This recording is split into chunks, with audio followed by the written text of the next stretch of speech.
میں نیت کرنا، دوسرا کام خانہ کعبہ کا طواف کرنا، یہ دونوں فرض ہوئے۔ تیسرا کام صفا و مروہ کے درمیان سعی کرنا جو واجب ہے، اور بالکل آخری کام بالوں کا بنوانا جس کو حلق کرنا یا تقسیم کرنا کہا جاتا ہے، یہ بھی واجب ہے۔ ان چار کاموں کا نام عمرہ کہا جاتا ہے۔ اب ترتیب سے مسائل سنتے چلیے۔ سفر کی تیاریوں سے متعلق امید ہے کہ میرے اس گفتگو کے ختم کے بعد ہمارے حج کلاس کے بہت بڑے ذمہ دار اور الفردوس گروپ کے اہم رکن الحاج محمود سر صاحب وہ تمام تفصیلات آپ کی خدمات میں رکھیں گے، اس لیے وہ تفصیل ان کی ذمہ داری پر چھوڑتے ہوئے آگے بڑھتا ہوں۔ ایئرپورٹ پر رہتے ہوئے مرد و حضرات احرام کی 2 سفید چادریں پہن لیں گے۔ ابھی ان کو نیت نہیں کرنا ہے، 2 رکعت نفل نماز سے فارغ ہو جائیں گے اور اسی طرح پلین پر سوار ہو جائیں گے۔ پلین پر سوار ہو جانے کے بعد کھانے پینے کی ضروریات وغیرہ سے فارغ ہونے کے بعد اب ہمیں ایسا محسوس ہو رہا ہے کہ میقات سے ہم بالکل قریب ہوتے چلے جا رہے ہیں، اس وقت ہمیں نیت کرنا ہے۔ مرد و حضرات کے لیے احرام کی 2 سفید چادریں ہوتی ہیں، اس کے علاوہ سیدھا ہوا کوئی کپڑا نہیں ہوتا، اور قابل احترام حجت صاحبات خواتین اسلام کے لیے احرام کے نام پر کوئی خاص لباس و کپڑا نہیں ہے۔ روزانہ کا اسلامی پردے کا خیال کرنے والا جو بھی ان کا کپڑا ہوگا، لباس ہوگا، وہی کپڑا ان کے لیے احرام کے نام پر ہوگا، مخصوص کپڑا ان کے لیے نہیں ہے۔ بہرحال وقت تو یہاں تک پہنچ چکا کہ ہم میقات سے بالکل قریب ہونا چاہتے ہیں، تو اب ہمیں سب سے پہلے عمرے کی نیت کرنا ہے۔ اس طرح اگر عربی زبان میں ہم نے عمرے کی نیت یاد کر رکھی ہے تو بہت اچھی بات۔ اللہم انی ارید العمرۃ فیسرھا لی وتقبلھا منی۔ اور اگر عربی کلمات میں دعا یاد نہیں تو اپنے انداز میں اس طرح آپ نیت فرما لیں کہ یا اللہ میں عمرہ ادا کرنے کی نیت کرتا ہوں یا کرتی ہوں، اس کو میرے لیے آسان فرما اور میری جانب سے قبول فرما۔ نیت کے ساتھ کم از کم 3 مرتبہ مرد و حضرات بلند آواز سے تلبیہ پڑھیں، اور خواتین اسلام بغیر آواز کے تلبیہ پڑھیں گی۔ لبیک اللہم لبیک لبیک لا شریک لک لبیک ان الحمد والنعمت لک والملک لا شریک لک۔ اس نیت کے ساتھ جب ہم نے تلبیہ پڑھ لیا تو احرام کی تمام پابندیاں ہم پر لازم اور عائد ہو گئیں۔ احرام کی مختصر سی پابندیاں ہیں کہ لڑائی جھگڑے کی کوئی بات مناسب نہیں، میاں بیوی کے اپنے مخصوص تعلقات اس سلسلے میں بھی گفتگو اور بات چیت منع۔ اسی طرح مرد و حضرات کے لیے سلا ہوا کپڑا پہننا منع ہے، اپنے سر اور چہرے کو ڈھانکنا منع ہے، اور باقی احرام کی پابندیاں سب کے لیے نارمل برابر ہے۔ مرد و حضرات اور خواتین کے لیے کہ اپنے بدن کے کسی بھی عضو اور بال کو کاٹنا تراشنا منع، اور اسی طرح جانوروں کا شکار کرنا بھی منع، جو خشکی کے جانور ہے خوشبو لگانا استعمال کرنا منع ہے۔ یہ بہت مختصر سی موٹی احرام کی پابندیاں ہیں۔ اسی طرح اپنے ناخن کو کاٹنا تراشنا نوچنا یہ بھی منع، اور خوشبو کی کوئی بھی چیز استعمال کرنا منع ہے، چاہے صابن ہو یا کوئی دوا ہو جو سردی زکام وغیرہ کے عنوان سے لگائی جائے، درد سر کے لیے استعمال کی جائے وغیرہ وغیرہ، وہ سب منع ہے، ممنوع ہے۔ ان تمام چیزوں اور احتیاطی پابندیوں کو نگاہوں میں رکھتے ہوئے ہمارا سفر جاری رہے گا یہاں تک کہ آپ مکہ مکرمہ تشریف فرما ہوں گے۔ حرم شریف میں آپ کو پہنچنا دوسرا کام، اور عمرہ ادا کرنے کے لیے دوسرا فریضہ طواف کرنا ہے۔ طواف کرنے کے لیے خانہ کعبہ کے بالکل مقابل سامنے جب ہم پہنچیں گے تو حجر اسود کے سامنے کھڑا ہو کر یہاں سے ہمیں طواف شروع کرنا ہے۔ جب سے ہم نے نیت شروع کی، تلبیہ شروع کیا، مسلسل و لگاتار تلبیہ ہماری زبان پر جاری رہے گا۔ جب ہم طواف کرنے کے ارادے سے خانہ کعبہ کے بالکل سامنے پہنچیں گے، طواف شروع کرنے سے پہلے حجر اسود کے سامنے پہنچیں گے، تو وہاں پہنچ کر چند اہم اور لازمی کام ہمیں کرنے ہیں جو ہمارے اس مبارک سفر میں جان کو پیدا کرنے والا ہے۔ سب سے پہلی چیز، جیسی ہی بیت اللہ شریف پر نگاہ پڑے گی تو اللہ کی بڑائی کے کلمات اللہ اکبر پڑھیے کہیے اور ہاتھ اٹھا کر دعا مانگیے. اس وقت دعا کی قبولیت کا بڑا اہم وقت ہے.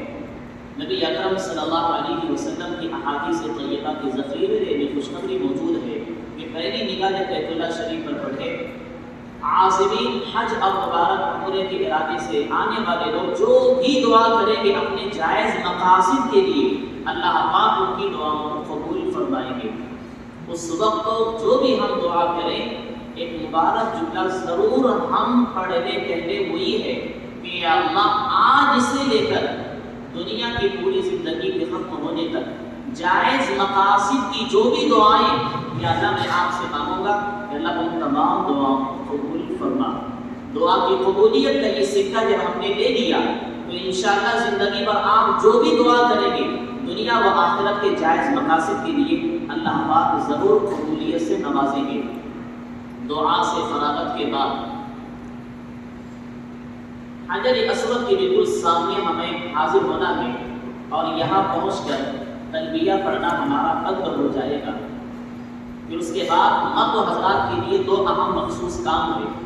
ایک پہلا عمل ہے اجتماع کہ احرام کی چادر جو ہمارے کاندھے پر اس طرح تھی کہ دونوں کاندھے اور ہاتھ ڈھکے ہوئے تھے تو سیدھا کاندھا مکمل ہاتھ سمیت اس طرح کھولیں گے کہ چادر بغل کے نیچے سے آ جائے گی. یہ پہلا مخصوص عمل صرف مرد و حضرات کے لیے.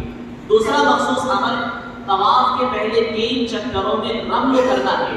پہلوانوں کی چال کی طرح چلنا یہ دونوں مبارک عمل سنت ہے. اس انتظام کے بعد ہم طواف اس طرح شروع کریں گے کہ حجر اسود کے سامنے پہنچ کر سب سے پہلے ہم استلام کریں گے یعنی حجر اسود کے سامنے اشارہ اپنے ہاتھوں کا کریں گے بسم اللہ اللہ اکبر وللہ الحمد. اس طرح کے کلمات کہہ کر اپنے دونوں ہاتھوں کو چوم لیں گے اور اس طرح ہم اپنا رخ پھیر دیں گے کہ مسجد حرام جو گول گول مسجد ہمیں نظر آ رہی ہے وہ ہمارے سیدھی جانب ہوگی اور خانہ کعبہ ہماری الٹی جانب جہاں ہمارا دل ہے دل کا تعلق اس طرح روح کے ساتھ کرنا ہے. اس طرح ہم گھوم کر پہلا چکر طواف کا شروع کریں گے. مکمل گھوم کر واپس حجر اسود کے پاس پہنچیں گے. ایک چکر ہمارا ہوا. مرد و حضرات اس جگہ کا عمل باقی اور رمل مکمل پہلے چکر میں برقرار ہوگا. جب حجر اسود کے پاس پہنچیں گے ایک چکر ہمارا مکمل ہوا. پھر اس کے بعد دوسرا استلام کا عمل کریں گے اور اگلا چکر بھی دوسرا اور تیسرا چکر بھی اسی کے انتظام کے ساتھ کریں گے. 3 چکر مکمل ہوا. رمل کا سنت عمل مرد و حضرات کے لیے مکمل ہوا. بعد کے 4 چکروں میں رمل نہیں کرنا ہے. اس طرح 7واں چکر حجر اسود کے پاس مکمل ہوا. طواف اس قدر مکمل ہوا کہ اس کے بعد استلام کو ہمیں پھر اور 8ویں مرتبہ کرنا ہے اور اس کے بعد 2 رکعت نفل نماز. مقام ابراہیم کے سامنے اگر جگہ ہے تو پڑھیں اور اگر نہیں ہے تو پورے حرم شریف میں جہاں بھی آپ چاہیں 2 رکعت نفل نماز پڑھ سکتے ہیں اس انتظام کے ساتھ کہ کوئی مکروہ وقت نہ ہو. نفل نمازوں کے لیے 3 اوقات مکروہ مانی جاتے ہیں. پہلا وقت صبح صادق سے لے کر سورج بلند ہونے تک یہ پہلا مکروہ وقت ہے. کوئی نفل نماز جو کہ پڑھنا نہیں تو طواف کے بعد کی 2 رکعت بھی اس وقت نہیں پڑھ سکتے. دوسرا وقت زوال کا یہ نماز اس وقت بھی پڑھنا بنا. اور تیسرا وقت اپنی عصر کی نماز پڑھ لینے کے بعد سے سورج مکمل ڈوبنے تک. ان 3 اوقات میں اگر آپ کا طواف مکمل ہوا تو کچھ دیر آپ رک جائیں بیت اللہ شریف کو دیکھیں اس پر بھی ثواب یا قرآن کریم کی تلاوت کیجیے. اللہ کی پاکی بڑائی کی کلمات زبان پر جاری رکھیں. درود پاک کا ورد جاری رکھیں. مکروہ وقت نکلنے کے بعد 2 رکعت نماز ادا کیجیے. یہاں تک ہمارا 2 فرض عمل عمرے کے متعلق مکمل ہوا. احرام سمیت نیت اور بیت اللہ شریف کا طواف. اس کے بعد تیسرا عمل جو واجب ہے صفا و مروہ کے درمیان سعی کرنا. ہم واپس آئیں گے حجر اسود کے پاس نماز ادا کرنے کے لیے. نماز ادا کرنے کے بعد اور پھر نوہ اور آخری استلام حجر اسود کے سامنے آ کر کے واپس اسی طرف لوٹیں گے اور اسی راستے سے ہم ہو کر گزریں گے تو سیدھا صفا نامی پہاڑی کے پاس آپ موجود ہوں گے. وہاں بھی دعا کرنا قبولیت کے مقامات میں سے ہیں. وہاں سے ہم سعی کی نیت کر کے پہلا چکر صفا سے مروہ کے درمیان طے کریں گے۔ درمیان میں ایک حصہ اور علاقہ آئے گا جس کو مینین اخضرین کہا جاتا ہے۔ مرد و حضرات کے لیے پھر مستحب عمل ہے رمل، یعنی تھوڑا سا تیز قدم چل کر اس علاقے کو طے کرنا۔ صفا سے مروہ تک جائیں گے، مروہ سے سفر کی طرف پھر آئیں گے، دونوں سمت و دونوں سائڈ یہ مقام آئے گا مینین اخضرین۔ مرد و حضرات کے لیے سنت عمل، خواتین کے لیے نہیں ہے۔ اس طرح ہم 7 چکر لگائیں گے۔ صفا سے پہلا ہمارا چکر شروع ہوگا اور 7واں اور آخری چکر مروہ پر جا کر ختم ہوگا۔ یہ تیسرا عمل واجب ہوا۔ اس کے بعد اپنے بالوں کو بنانا یا کتروانا آخری واجب عمرے کا عمل ہے۔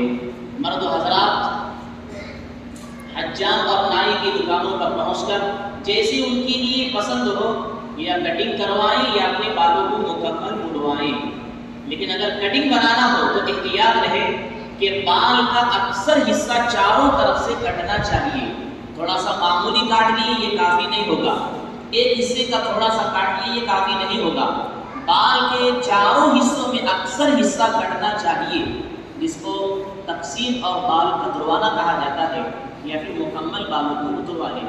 اور خواتین اسلام اپنے مذکورہ 3 کام مکمل ہو جانے کے بعد اپنے کسی محرم سے یا کسی خاتون سے یا خود ہی اپنے بالوں کو کاٹنا چاہے تو وہ کاٹ سکتی ہے، احادیث طیبہ میں اس کی اجازت موجود ہے، لیکن پہلے کے 3 کام مکمل ہو جانا چاہیے۔ یہ پہلا عمرے کا کام ہمارا مکمل ہوا۔ پھر اس کے بعد درمیان کے 2 3 4 دن جو بھی ہمیں حاصل ہوں گے، ملیں گے، خالی اوقات